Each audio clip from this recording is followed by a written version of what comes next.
Fish on Fridays. I'm Al McCauley, and I'm really excited to talk to you today about something that I think is pretty neat. I love the stories that I share with you that have to do with how the Catholic Church, our practices, our history, really are the origins of so many things that we don't even realize. Idioms and phrases, words, practices in popular culture, that so much of our Catholic faith is the basis of it. And this is one of those episodes. So I hope you enjoy this.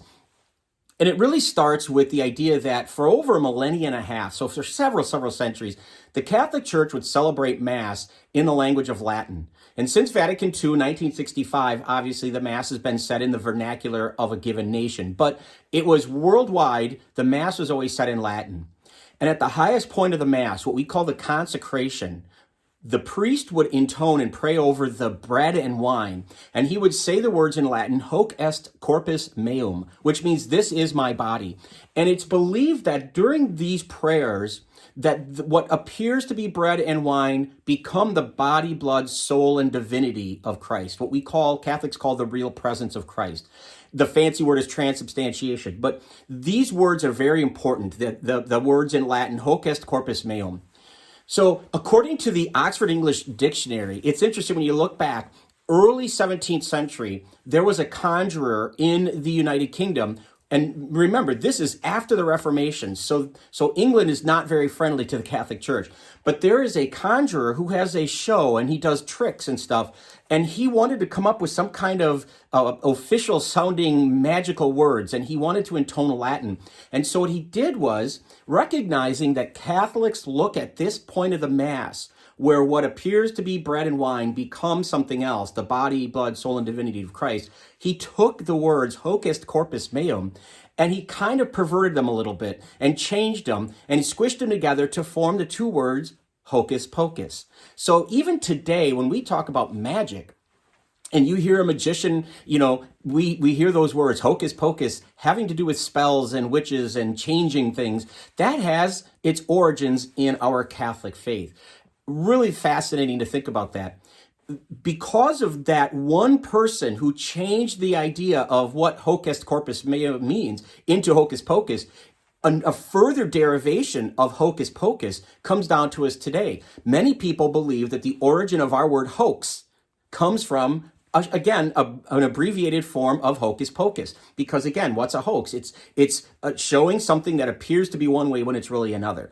And so all of this, again, is rooted in the Mass. But it gets better. We have this understanding that about a few centuries later, so 17th, 18th century later, Puritans in England were, again, not fans of the Catholic Church, decided to take it to another level in terms of the ridicule of the Catholic Church. The Latin Mass, if you're not aware of it, not only is the language different, but there are a lot of different movements and gestures. The priest would bow quite often. There's incensing. There's all kinds of movement and gestures as part of the old Latin Mass. And so some very creative-minded person decided to make a sing-songy way of making fun of Catholics. And they took the term Hocus Pocus and changed it to Hokey Pokey. And so our song that we hear at, skating rinks, roller skating rinks, and birthday parties when we were kids, the Hokey Pokey, putting your arm in and your leg out and all those kinds of things, turning yourself around, all of those things were kind of, again, a pejorative, a way of looking at the priest and all of those gestures that he did and kind of making fun of it.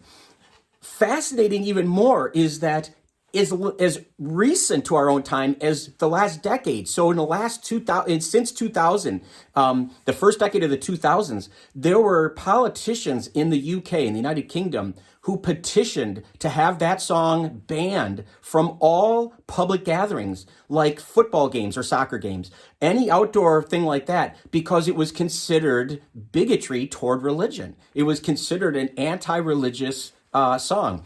Fascinating to think about. But again, so you get three things there. You get the hokey pokey, you get the word hoax, and you get the phrase hocus pocus, all deriving from the Catholic practice of the consecration of the Eucharist at Mass. When we heard those words in Latin, hoc est corpus meum, who would have thought that our great heritage and history has brought about that many different things in our pop culture, in our lexicon, our language, that we just take for granted.